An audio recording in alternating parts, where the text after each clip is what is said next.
According to a new study, Crawford County could use more resources when it comes to infant and toddler care. You'll hear what local experts have to say coming up.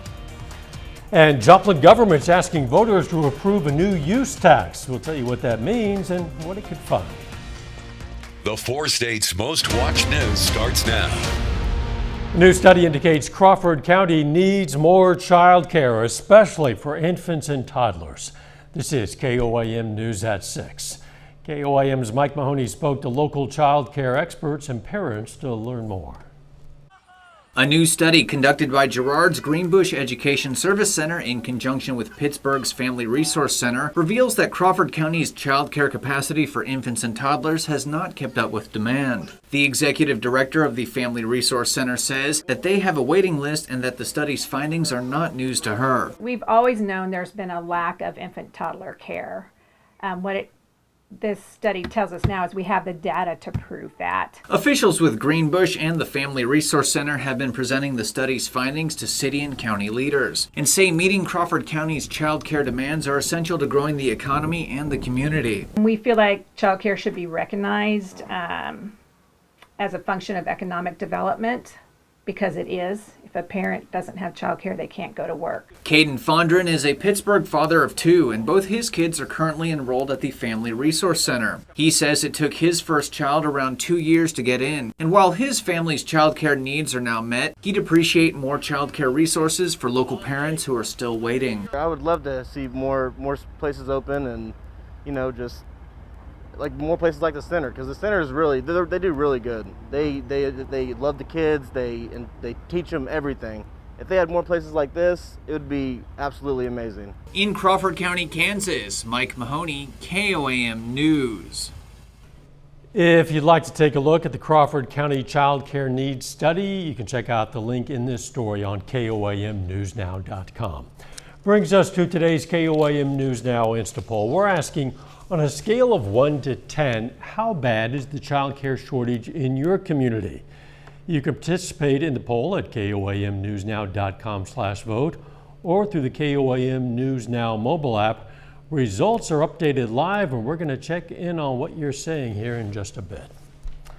Checking in with Doug Hetty. A bit cooler out there, but not bad, Doug. Yes, Mr. Quick. A little bit cooler for us today, mainly due to the clouds, and we did have a few random sprinkles, but the areas that have had sunshine over the past couple hours are still into the mid-70s. But with these clouds, we're seeing a little bit of a cold front that is slipping through. It's not that big of a deal, but we are going to cool down tonight, but temperatures still pretty good over the next couple days. And you can see a few random showers off to our east with this system. It's not very strong, but it will cool us down a bit for us tonight. Temps are great right now. Most of us are sitting 70, 71, 72 degrees, and we've had southerly winds all day long. But look at the wind shift line sliding through over the past couple hours. That's the cold front. So with it, we're going to cool down a little bit more for us tonight. We'll slide back through the 60s, 50s, eventually mid-40s. Later on tonight, but we're going to warm back up. We're going to look at that and some thunderstorms here in just a bit. We'll catch you then. City of Joplin is asking voters to approve a use tax in the November election. A use tax is the city's sales tax applied to online purchases. Online retailers like Amazon currently charge only the state's use tax, but not the city's. The city says it would use the extra money to address issues identified in the city manager's recent listening tour. Nearly 50 action steps that the city has put together.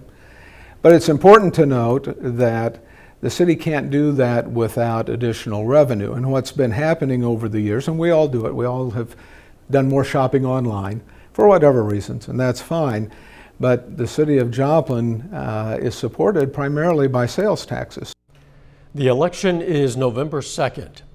Starting Sunday, Southeast Kansans and Southwest Missourians will have to use 10-digit phone numbers to make calls. Last year, the FCC approved 988 as the abbreviated number for the National Suicide Prevention Lifeline. That means that any area code that uses the 988 prefix in telephone numbers is mandated to adopt 10-digit dialing. That includes the 417 and 620 area codes. So when you make a call to one of those area codes starting Sunday, make sure you include the area code or that call will not go through. The Women, Infants, and Children program in Missouri is increasing the cash value benefit of some of its products. The program announced today that the benefit from fruit and vegetable purchases would increase to $24 a month for children, $43 a month for pregnant and postpartum mothers, and $47 a month for breastfeeding mothers. Eligible participants should contact their local WIC office to schedule an appointment to load the additional funds on their eWIC card before November 1st to avoid delay. Another Oklahoma Republican is leaving the party to take on Governor Kevin Stitt. Former State Senator Irvin Yen, an Oklahoma City doctor, announced he'll run as an independent. Dr. Yen is the second GOP elected official to leave the party. Republican State Superintendent Joy Hoffmeister announced earlier this month she was changing her party affiliation to Democrat and planned to run against Stitt. Yen said yesterday that the Oklahoma GOP has left me. He says he disagrees with the state party's opposition to mask and vaccine mandates and the position of some party officials that the 2020 election was stolen from former President Donald Trump. Pitt State today released its COVID-19 number, and for the third week in a row, the university is reporting 0 new cases among students, faculty, or staff. 15 students were tested, but there were not any COVID cases found. Currently, no students are even in isolation. Still ahead, it's drama season in McDonald County. We're going to tell you about the theater's next performance and how you can watch it in person. And a chance for 4 States history buffs to learn more about one of the oldest cemeteries in our region. The McDonald County High School theater season is getting underway, and today we get a sneak peek. The theater will kick off its season with Pygmalion, a comedy.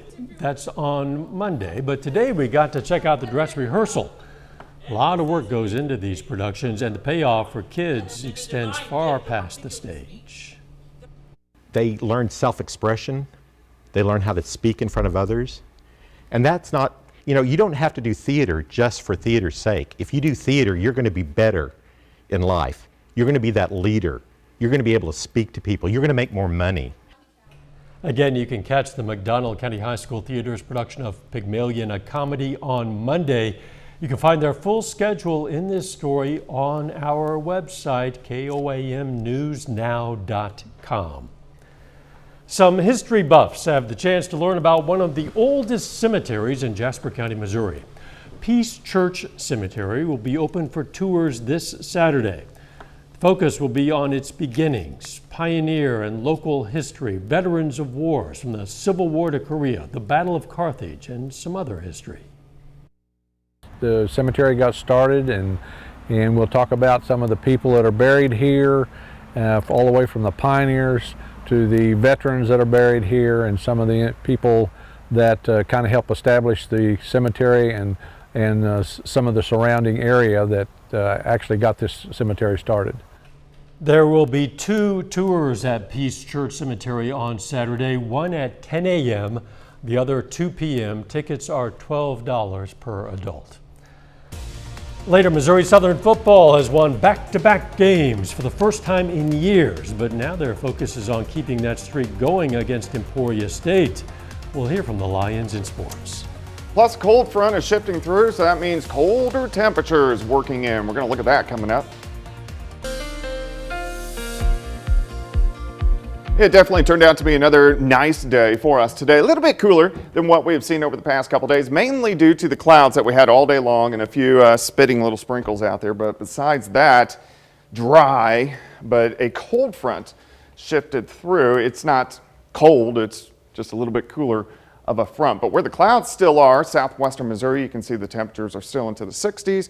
Where the sun has popped out, we've gone up near 70 degrees. But we're going to drop back into the 40s later on tonight, so significantly cooler than what we have seen over the past couple days. But you can see where that front is, really from Chicago, just to the east of us, down toward Tulsa. And look at the colder air across the northern plains. We're not going to tap into that. We are going to get cooler tonight, but our temperatures over the next couple days still look pretty good. Look at the wind shift line. You can see it passing through just over the past couple hours. So now we have northwesterly winds behind the front, kind of bringing in a little bit cooler air, but it looks great. Nice shot, 7th and range line. It's going to be dark at this time here in about a week and a half as our evening daylight hours are shrinking up. 70, humidity 71%, west winds at about 5 to 10. Through the evening hours, we'll slide back through the 60s, 50s, but eventually down into the 40s, mid-40s a little bit later on tonight. Here go the clouds with the fronts, mainly southwestern Missouri, but if you live north of Interstate 44, you have clear skies, and everybody's going to clear out as we go through the overnight hours. Not much in the way of moisture with this system, so we've just seen a few little sprinkles. Any showers or thunderstorms and snow mainly staying across the northern parts of the plains. And if we look out toward the west, there's not a whole bunch going on, but here's the beginnings of our next storm system, which will start to affect us by the time we head into Saturday. First off, let's look at tonight.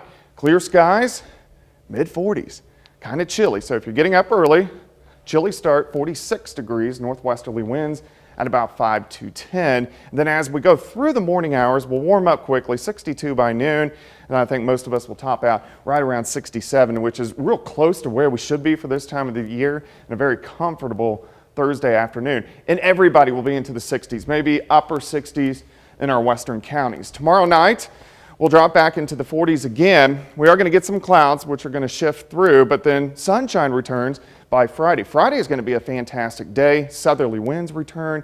We go back into the 70s for afternoon highs. Let's go into Friday evening. High school football sitting into the mid-60s. So perfect. Friday night, a warm front shifts in. And look at the scattered showers and thunderstorms getting going. Some of these storms could be strong too. This is going to be late night into Saturday morning. But I think by Saturday afternoon, all these storms will lift, mainly to our north, so Kansas City over toward the Lake of the Ozarks. So I think Saturday afternoon for us is going to be okay. We could pick up a few more little thunderstorms Sunday afternoon, but I would say 75% of the weekend looks good, which is good. 67 tomorrow, 74 Friday, 79 Saturday, 80 on Sunday. Look at the low to mid 80s early next week. 82 Monday, 84 on Tuesday, thunderstorms, and cooling down again next Wednesday. And for at least part of this weekend, people are going to be inside watching a Chiefs game, so the weather outside doesn't matter. Yeah, it does it. It looks good for the rest. rest. It looks pretty good. Thanks, Doug. Coming up in sports, Webb City softball prepares for their Class 4 sectional matchup with Rolla. And the Missouri Southern Lions hit the road to Emporia State, aiming for their third straight win. We'll hear from the Lions just ahead.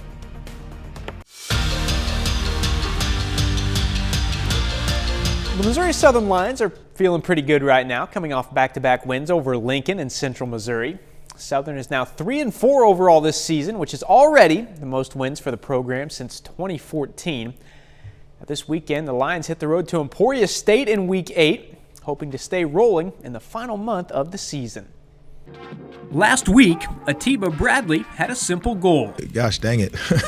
I want to win at home. I want to go home and go out to eat and celebrate. Just 3 days later, I did all of those things and I'm not trying to give a restaurant plug, but went right up the street to Gasano's and sat down and had some pizza and a couple drinks and really got to enjoy my family and the community, and no, it was a good time. Missouri Southern has won back-to-back games for the first time since 2014 after beating Central Missouri last Saturday.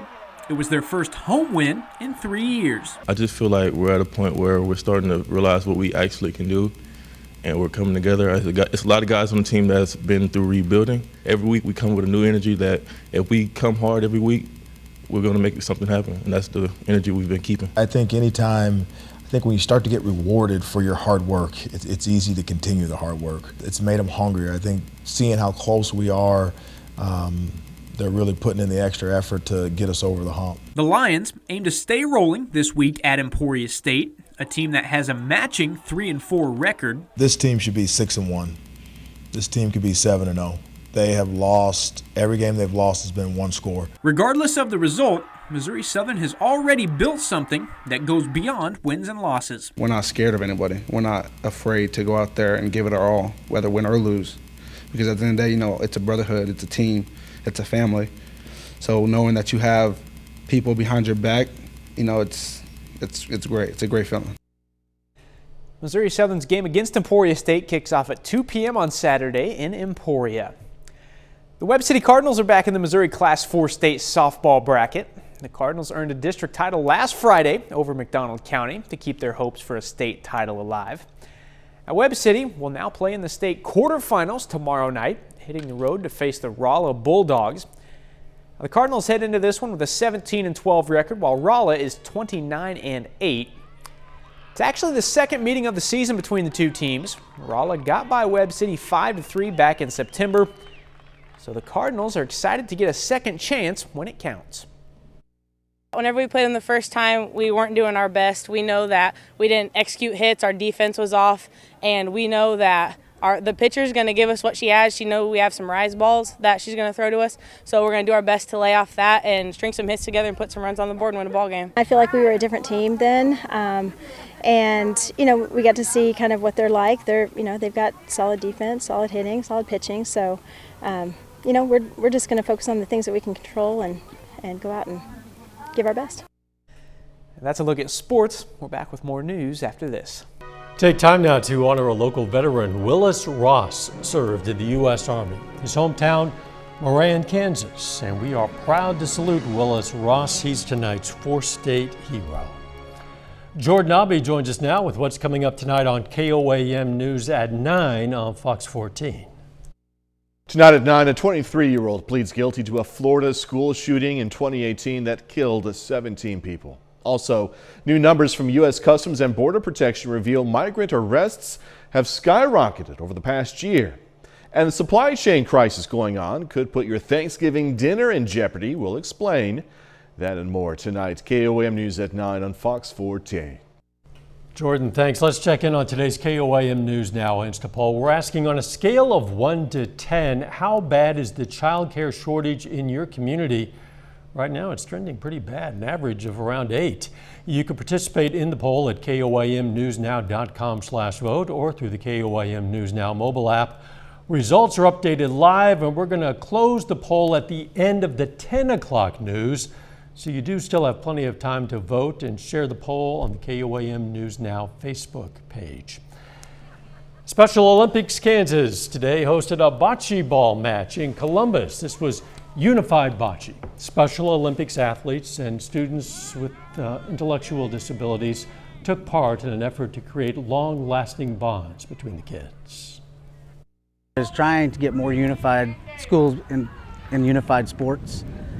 Trying to get the special needs students to partner up with students in high school, and compete.